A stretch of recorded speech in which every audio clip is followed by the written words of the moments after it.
parecido una madre amorosa. Nos subimos al auto y salimos a buscarla. Pero fue la policía la que halló a Patsy Lasser. Estaba tendida sobre su costado izquierdo, con todo su cuerpo torcido. Asesinada en un camino rural desolado. Tenía el suéter levantado hasta el sostén y presentaba moretones y heridas alrededor del cuello. Los detectives se enfocaron en el sospechoso más obvio, el esposo de Patsy. Parecía que cada pregunta era: ¿mató a su esposa? No. ¿Pagó para que la mataran? No. No. Pero tras 7 años de investigación, finalmente salió a la luz la terrible verdad. Por fin lo tenía.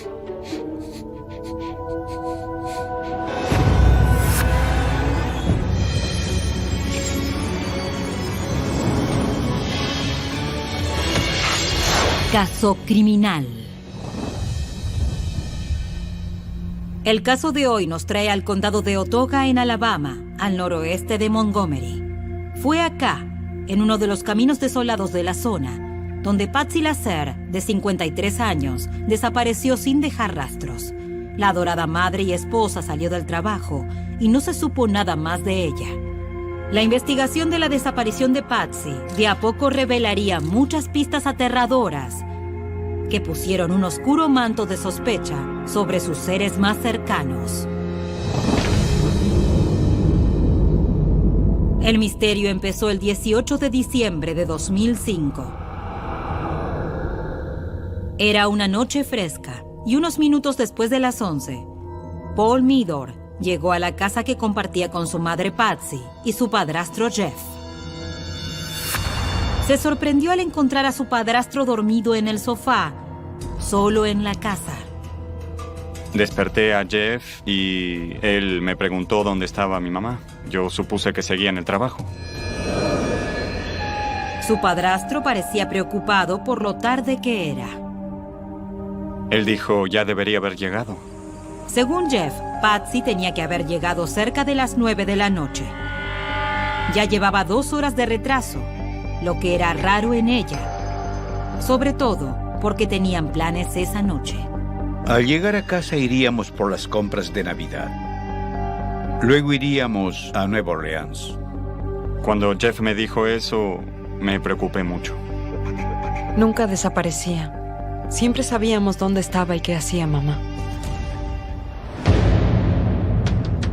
Paul y su hermana Amy esperaban que hubiera una explicación sencilla y llamaron a la tienda en la que trabajaba Patsy. Llamamos a su celular, llamamos a la tienda para ver dónde estaba, ver qué pasaba.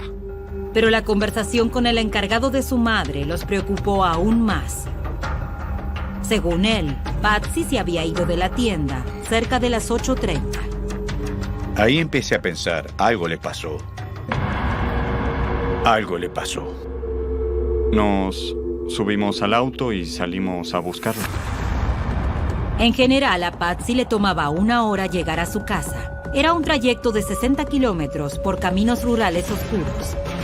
Jeff y Paul hicieron el recorrido en silencio, buscando la camioneta de Patsy.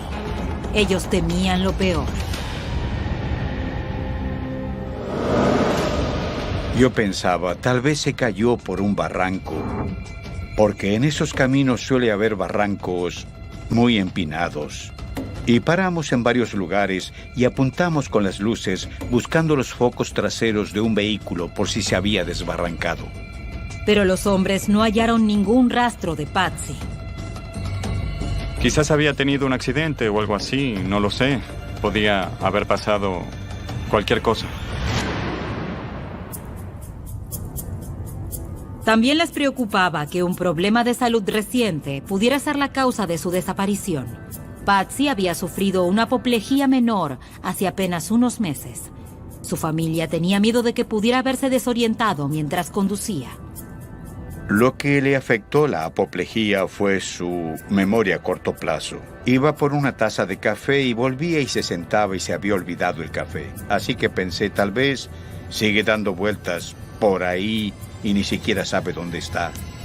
La buscaron durante horas, pero no hallaron rastros de Patsy ni de su camioneta. Pasaban las horas y no la encontrábamos. Y ahí fue cuando empecé a entrar en pánico. Nunca antes había sentido tanto miedo. Al final le dije, debemos irnos. Hay que dar aviso. Hay que llamar a alguien. Angustiados y exhaustos, Jeff y Paul pidieron ayuda a las autoridades. Llegamos a casa y llamamos a la policía. De inmediato, le informaron la situación al subjefe de policía Joseph Sedinger, del departamento del sheriff del condado de Otoga. Jeff Lasser me dijo que Patsy, su esposa, no había vuelto del trabajo. Al principio pensamos que tal vez había ido a alguna parte o que habían tenido alguna discusión o algo así. Yo no dejaba de repetir, algo le pasó, algo le pasó. El pánico en la voz de Jeff conmovió al detective. Envié a un agente. Le dije que recorriera el camino y se fijara si ella había tenido un accidente o si se había caído en algún barranco. Él se comunicó y reportó no haber visto nada. La policía intensificó sus esfuerzos. Emitimos una alerta para que buscaran a Patsy o su vehículo. Pero nadie vio a la mujer desaparecida. Al amanecer, la familia de Patsy se sumó a la policía en un inmenso operativo de búsqueda. Salimos a repartir panfletos y a hablar con la gente, sus compañeros de trabajo, las personas de la zona. Los hijos de Patsy estaban desesperados por conseguir algún dato sobre el paradero de su madre. Salía con el auto, paraba a la gente que conocía en el medio del camino, les decía a todos: oye, mi mamá desapareció, iba en su camioneta, avísame si la ves.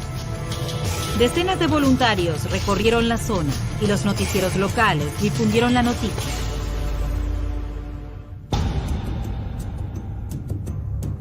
Era raro en el sentido de que esa mujer no tenía antecedentes de haber desaparecido.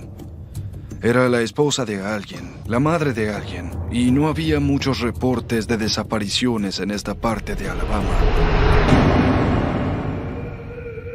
Pero al llegar la noche, aún no había rastros de Patsy. Al día siguiente llamé al Departamento de Seguridad Pública, a la unidad aérea. Quería que sobrevolaran el camino para ver si hallaban algo por aire que no hubiéramos visto. Apenas unos minutos después de que despegara el helicóptero, el piloto contactó a Sedinger. Era una llamada por radio. El piloto me llamó y me dijo, creo que hallé el vehículo y a la mujer que buscan. Pero no era la noticia que querían escuchar los detectives. Había visto la camioneta y decía haber visto un cuerpo sin vida junto a ella. La camioneta había aparecido abandonada en un camino rural apartado, a solo kilómetros de la casa de Patsy. Los agentes enseguida fueron al lugar para ver si podían identificar el cuerpo. Fui hasta el costado y vi el cuerpo en el piso junto al vehículo. Identificaron a la víctima como Patsy Lasser. Hallamos su licencia de conducir. Tenía puesto el chaleco de la tienda y un distintivo que decía Patsy. Al ver las condiciones del cuerpo, los detectives enseguida supieron que no había sido un accidente vial. Estaba tendida sobre su costado izquierdo, con todo el cuerpo torcido. Tenía rasguños en la cara y el abdomen, y presentaba moretones y heridas en el cuello. Las heridas llevaron a la policía a pensar que Patsy había muerto estrangulada. Lo que había sido la búsqueda de una mujer desaparecida pasaba a ser la investigación de un homicidio. Los detectives empezaron a acordonar la escena del crimen, pero apenas instantes después llegó alguien inesperado. Habíamos acordonado toda la escena del crimen. Uno de los agentes me llamó y me dijo, acaba de aparecerse el esposo en el lugar. La repentina llegada de Jeff a esa zona remota despertó sospechas. Nos pareció algo raro. Al igual que su actitud calma. Se lo veía indiferente y tranquilo. No se lo veía realmente alterado. Y eso también nos llamó la atención del señor Lasser en ese momento en particular. La policía frenó al esposo de Patsy cuando quiso acercarse a la camioneta. Yo preguntaba, ¿es mi esposa? ¿Encontraron a mi esposa? Le dije que habíamos hallado a Patsy, que debía volver a su casa y que iríamos a verlo para hablar después. Mientras los detectives seguían reuniendo pruebas, Jeff tuvo la dura tarea de darles la trágica noticia a los 3 hijos de Patsy. Cuando llegué a mi casa, creo que me quedé llorando contra la camioneta. Creo que Tommy fue el primero en salir y entonces le conté lo que había pasado, que habían hallado el cuerpo. La muerte de Patsy fue una pérdida devastadora para todos los que la conocían. Era una mujer trabajadora y cariñosa. Sus hijos la idolatraban. La persona más buena del mundo se desvivía por los demás. Ella quería a todo el mundo. Era una mujer extraordinaria, mi mejor amiga. Era una persona con la que podías hablar de lo que fuera. Cualquier momento era bueno para hablar con ella. La violenta muerte de Patsy no tenía ninguna lógica para sus seres queridos. Costaba mucho creer que la hubieran asesinado, porque no había ningún motivo para que la mataran. No lo puedo entender, ella era dulce, quería a todo el mundo. Mientras la familia de Patsy lloraba su pérdida, los detectives del caso empezaban la difícil tarea de identificar a su asesino. Pero el motivo del crimen era una incógnita. No había ningún indicio de robo. Ella llevaba poco dinero. No creo que haya sido un robo. Solo tenía unos dólares encima. La policía tampoco halló ningún indicio de un ataque sexual. Tenía toda su ropa. Los pantalones bien puestos. No tenía nada desarreglado salvo su blusa. Y eso podía ser porque la habían dejado en esa posición. No había ningún otro indicio de ningún tipo de ataque sexual. Los peritos forenses recorrieron los alrededores de la camioneta en busca de cualquier pista que los ayudara a determinar qué había pasado. Encontramos una pisada en la tierra. Estaba justo detrás del vehículo. Era la huella de una bota, eso parecía. Una bota de hombre.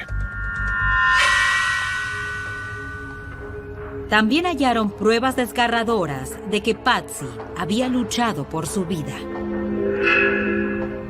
Diría que gran parte del forcejeo se dio dentro de la camioneta. Sus 2 zapatos quedaron dentro del vehículo. En el ingreso a ese camino rural apartado, los detectives hallaron otra pista importante. Vimos huellas de neumáticos acá, en la tierra, al costado del camino, y se notaba que habían salido del camino a alta velocidad. Las huellas que descubrieron pertenecían a la camioneta de Patsy, pero no apuntaban en la dirección correcta. Patsy parecía estar volviendo a su casa. Tenía que ir hacia el sur. Pero el vehículo giró del lado contrario. Las huellas indicaban algo inquietante. En ese momento pensamos que alguien la había frenado o que ella había dado la vuelta para ir a ver a alguien. Lo que nosotros no sabíamos bien era dónde se había subido a su vehículo. Si se había subido en la señal de alto. Más allá de lo que hubiera pasado en la carretera, el asesino había logrado subirse a la camioneta de Patsy. El asiento estaba echado hacia atrás. Patsy medía menos de 1,60 m y así no podía llegar a los pedales. Así que creíamos que alguien más conducía. Los investigadores revisaron la zona, pero no había ninguna huella de neumático de un segundo vehículo. Eso significaba que el asesino de Patsy había huido a pie. Llevamos la camioneta a la oficina central para buscar huellas. El cuerpo fue a la unidad forense y luego reunimos los objetos pequeños que había alrededor del vehículo, tirados en el suelo. Mientras se analizaban las pruebas, la policía empezó a tejer una hipótesis del crimen. A primera vista, parecía que Patsy había sido engañada por alguien que conocía. Alguien que había elegido cuidadosamente ese camino apartado como lugar para cometer el crimen. El asesino conocía la zona. Quien hubiera dejado el cuerpo en ese lugar lo conocía muy bien, sabía dónde estaba. Tenía que ser alguien que viviera en la zona o que saliera a cazar o a buscar leña por ahí. Parecía ser alguien que conocía ese camino. De hecho, como el camino rural casi no se veía desde la carretera, los grupos de búsqueda habían pasado varias veces por ahí sin ver la camioneta abandonada de Patsy. Había que mirar muy bien para verlo entre los árboles. Yo tampoco lo hubiera visto si hubiera pasado por ahí. Pero cuando el piloto del helicóptero me lo señaló, pude verlo. Los investigadores se dieron cuenta de que había una persona cuyo conocimiento de la zona resultaba sospechoso. El esposo de la víctima, Jeff Lasser. Además, conocía muy bien el horario de trabajo de Patsy y el camino por el que volvía. La policía empezó a mirar al viudo afligido con otros ojos. Era sospechoso. Había vuelto a la escena del crimen. Los detectives le preguntaron a Jeff cómo había hallado ese lugar remoto apenas minutos después de que ellos llegaran. Su explicación fue que le habían avisado que nosotros estábamos ahí y que había un helicóptero sobrevolando la zona y él había ido a ver qué estaba pasando y si habíamos hallado a su esposa. La policía aún dudaba. Parecía que él hubiera sabido dónde estaban el vehículo y el cuerpo desde el principio. Lasser no parecía sorprendido al enterarse de que su esposa estaba muerta. No se lo notaba compungido y ahí fue cuando empezamos a considerar. Los agentes le pidieron a Jeff Lasser que fuera a la oficina del sheriff para interrogarlo. Le dijimos que debía prestar declaración. Él dijo que no iba a venir. La falta de colaboración de Lasser no les cayó bien a las autoridades. Eso era sospechoso, el que él no quisiera venir.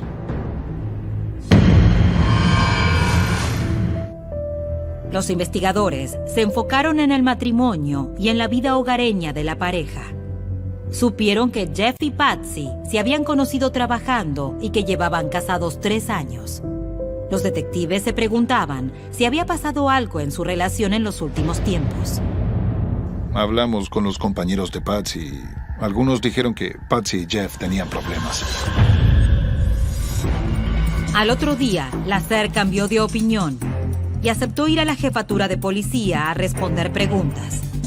Negó categóricamente haber tenido algo que ver con el crimen de su esposa.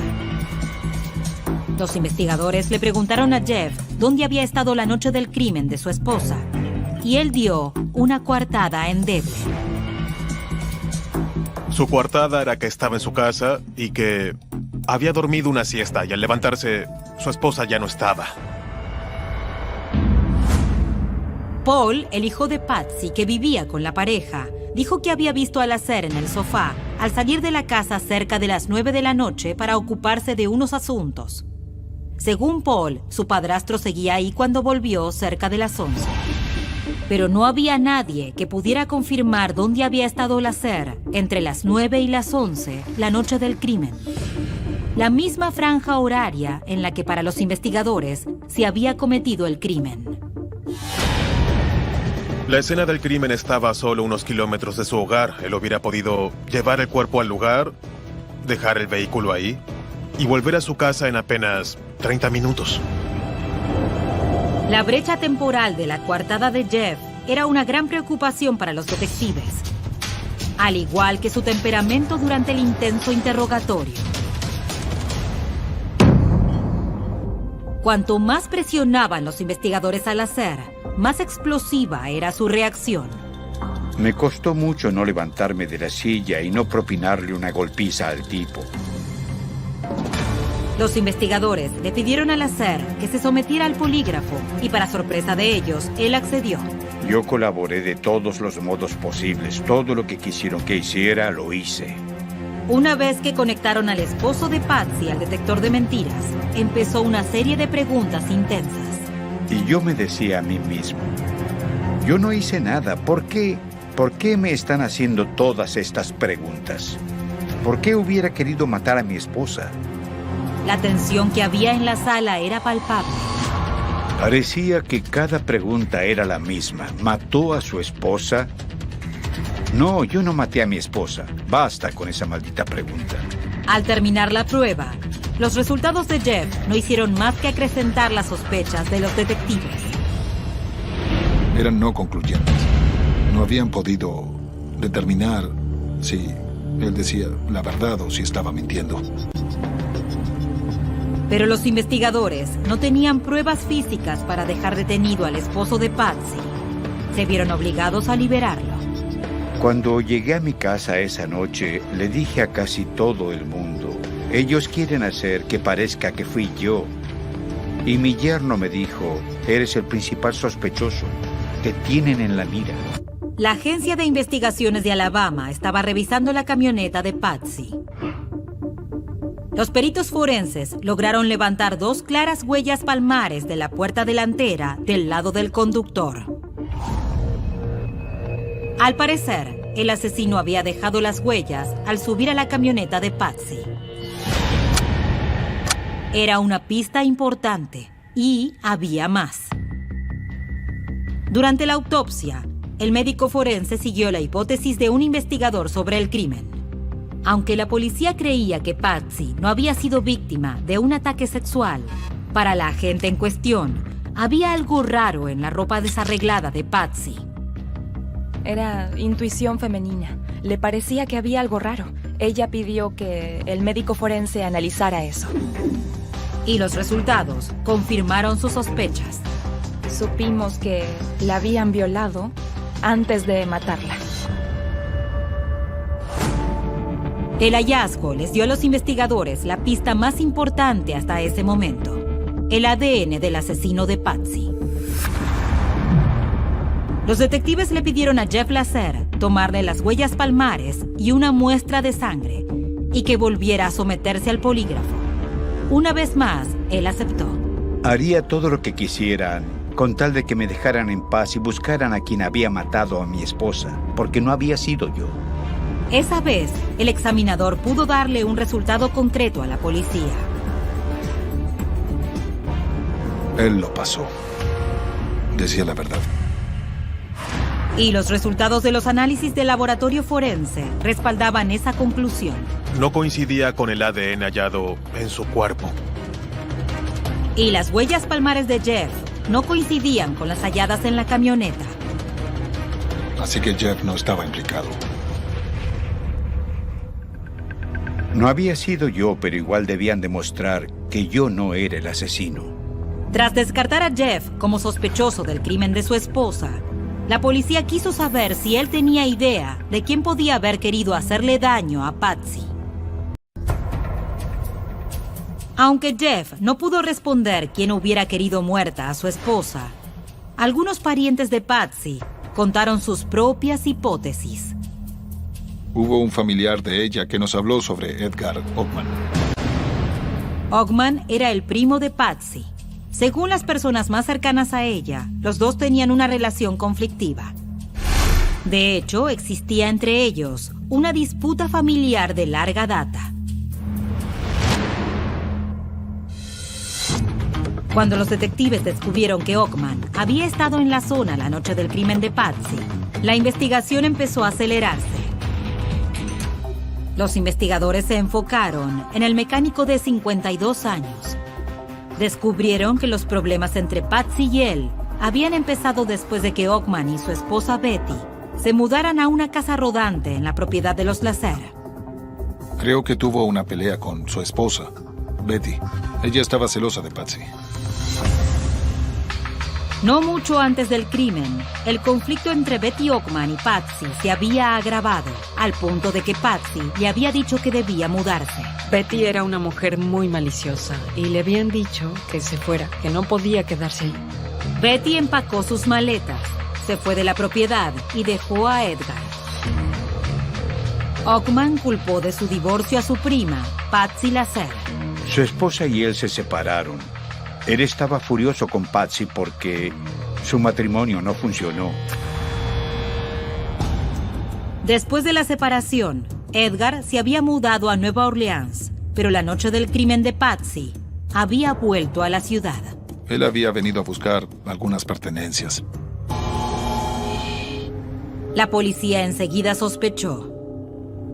¿Era tan solo una coincidencia o algo más siniestro? Según la familia de Patsy, Edgar había ido a la casa rodante cerca de las 9 de la noche. Después de empacar sus últimas pertenencias, se fue y no volvió más. Ni siquiera tras enterarse de que habían matado a Patsy.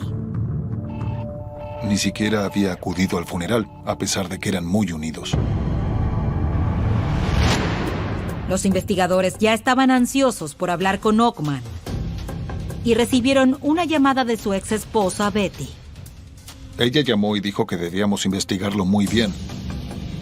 Que él le había hecho a ella lo mismo que le había hecho a Patsy. Supusimos que la había ahorcado o estrangulado. La policía encontró a Ockman en Luisiana. Cuando lo interrogaron, el primo de Patsy reconoció que su relación era tirante.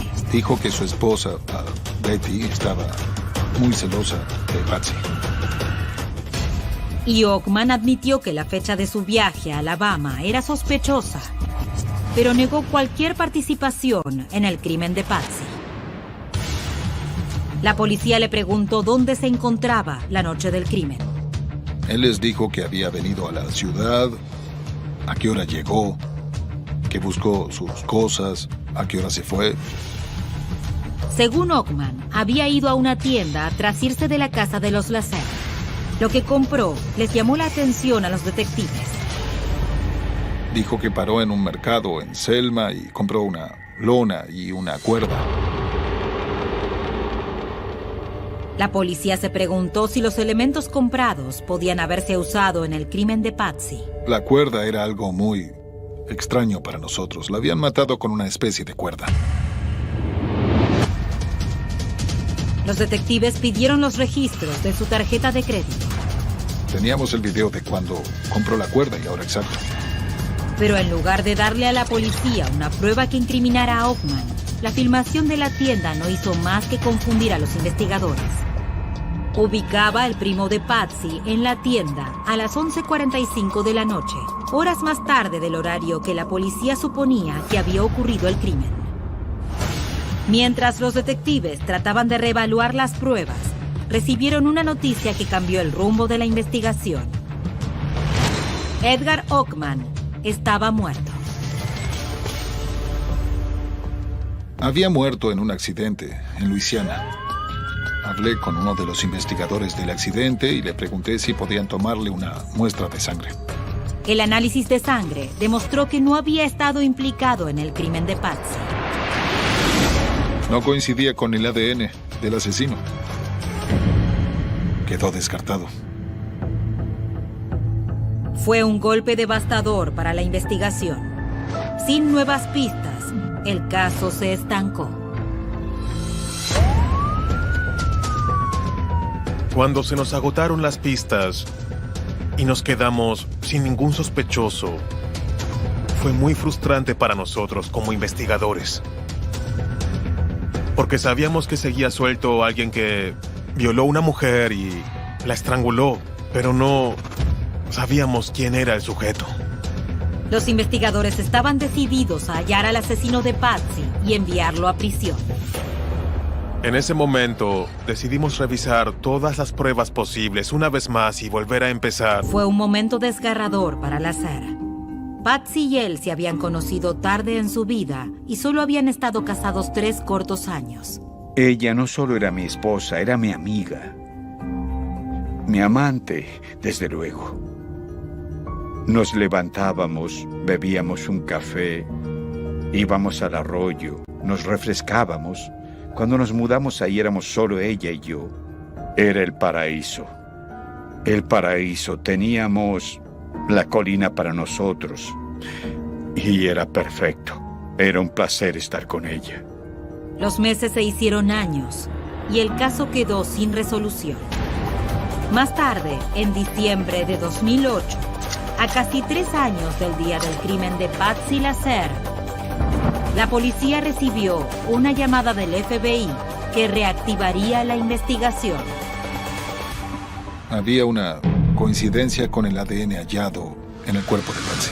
La coincidencia de ADN era el avance que los detectives habían estado esperando en el caso, pero sabían que aún faltaba mucho por hacer para poder enjuiciar al asesino. El nuevo sospechoso principal del crimen de Patsy Lasser era un hombre llamado Clifford Wynne. Lo primero que dije fue, ¿quién es este tipo? No tenía idea. Su nombre nunca había surgido durante la investigación.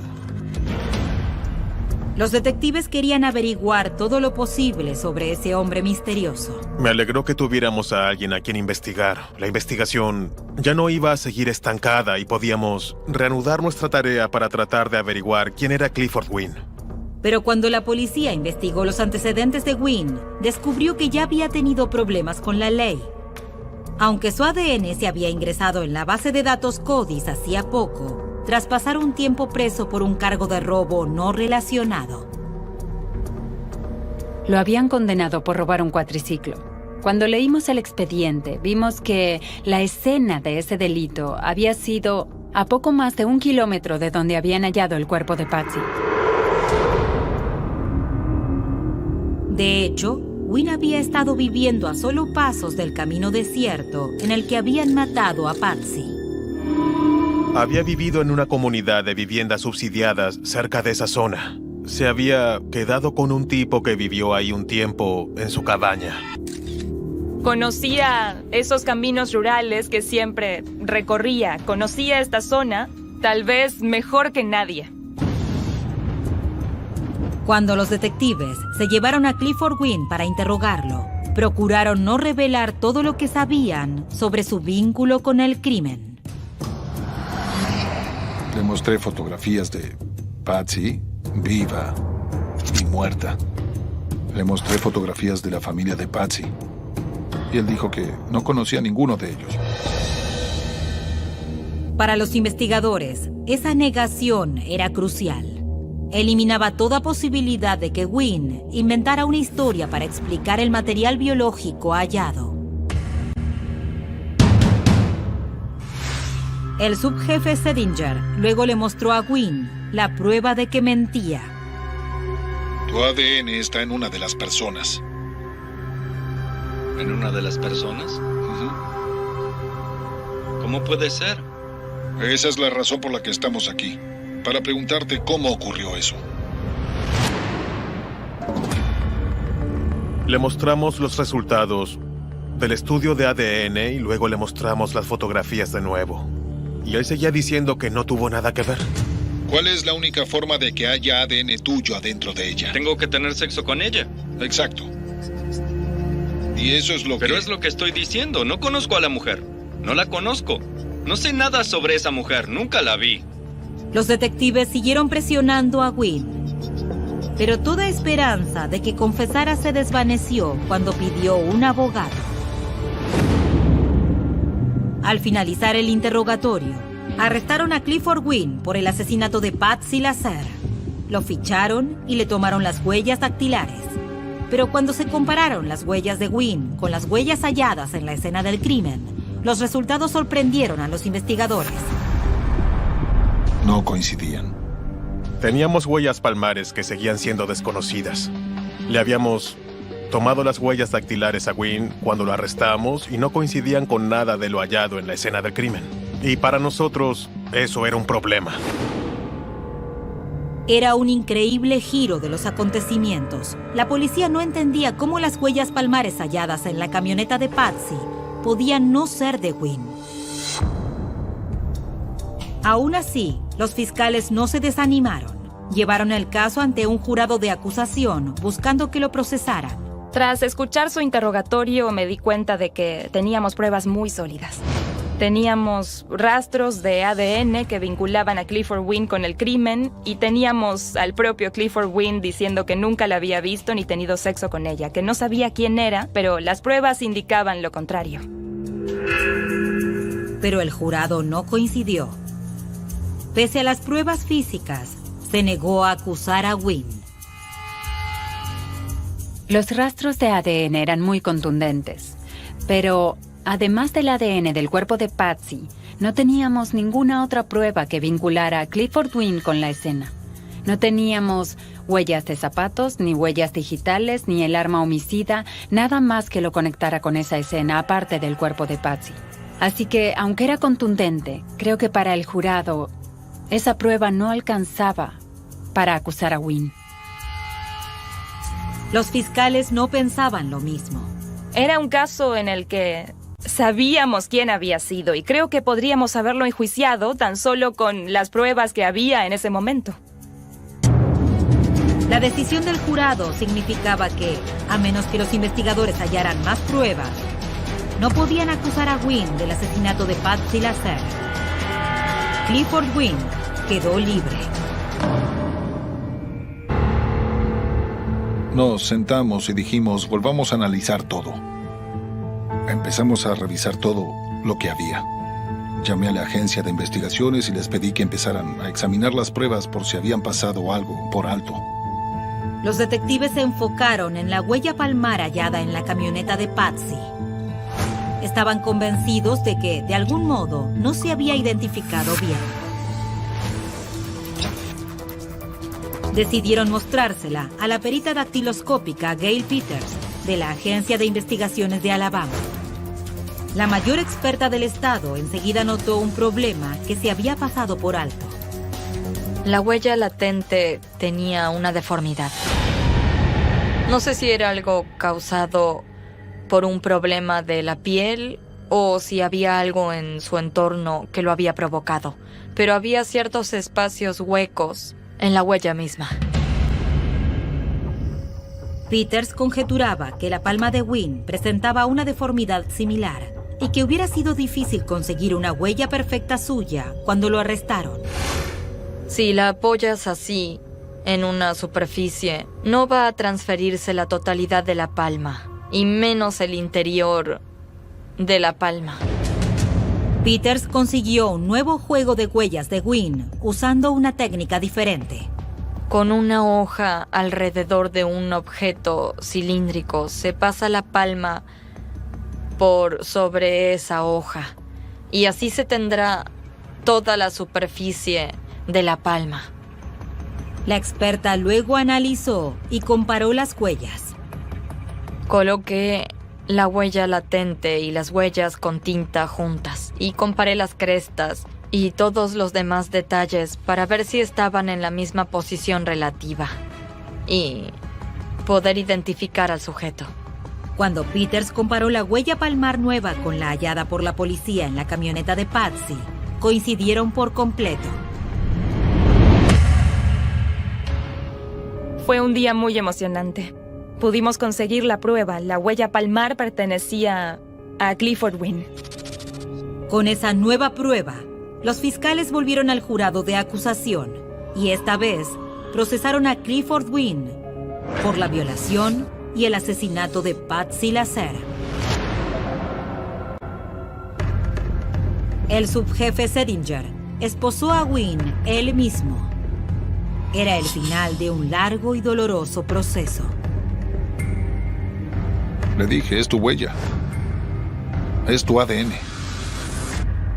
Él seguía negándolo. Fue un momento emotivo para el investigador, que había estado en el horrendo caso de homicidio desde el primer día. Por fin lo tenía.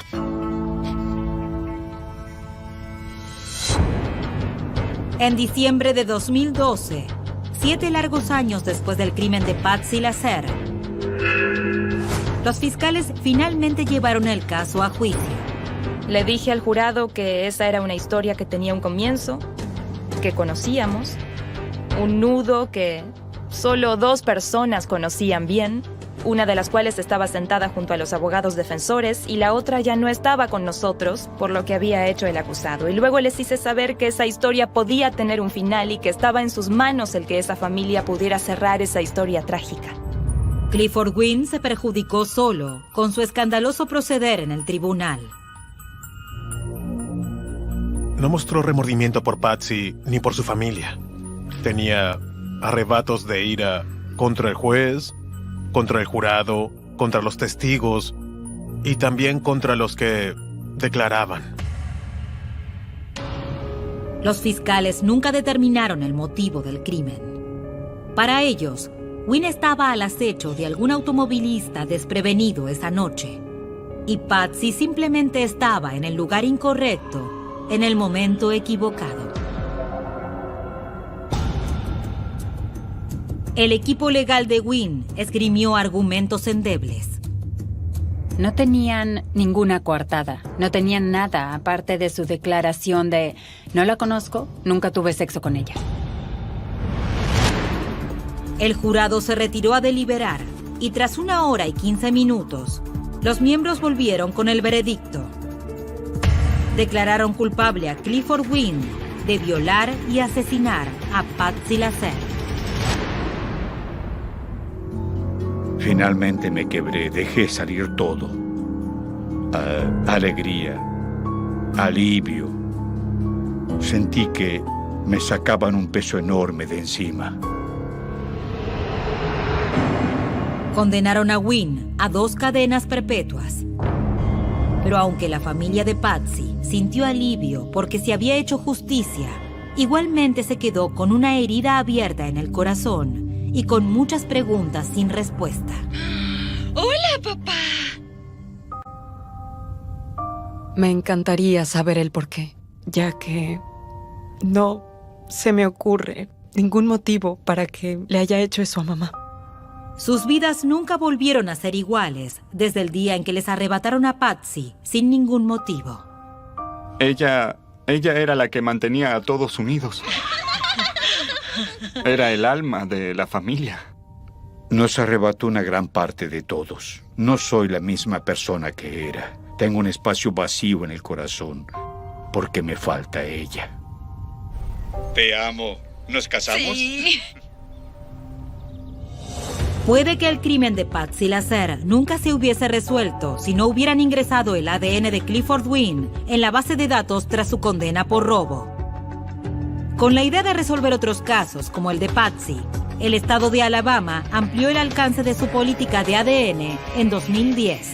Ahora es obligatorio que toda persona arrestada por un delito grave dé una muestra de ADN para su análisis.